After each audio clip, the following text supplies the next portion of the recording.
Hi viewers, நம்ம தோட்டத்தில் இருக்க மாஞ்செடியை பாருங்கள். ரொம்ப சூப்பராக நல்லா துளிர் எடுத்து வருது. இது பிரான்ச்சஸ் பாருங்கள் எப்படி இருக்குது.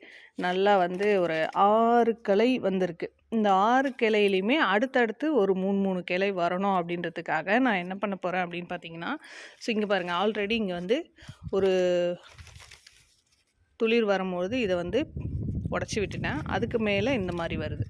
இது நம்மளுக்கு 4-5 கிளையாக வரணும் அப்படின்னா ஆல்ரெடி உடச்சி விட்ட கிளையிலேருந்து இந்த மாதிரி துளிர் வருது.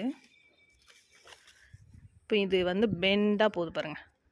இதை லைட்டாக இப்படி உடச்சி விடலாம். அப்படி இல்லைன்னா இந்த இடத்துல இருக்க துளிர்களை உடச்சி விடலாம்.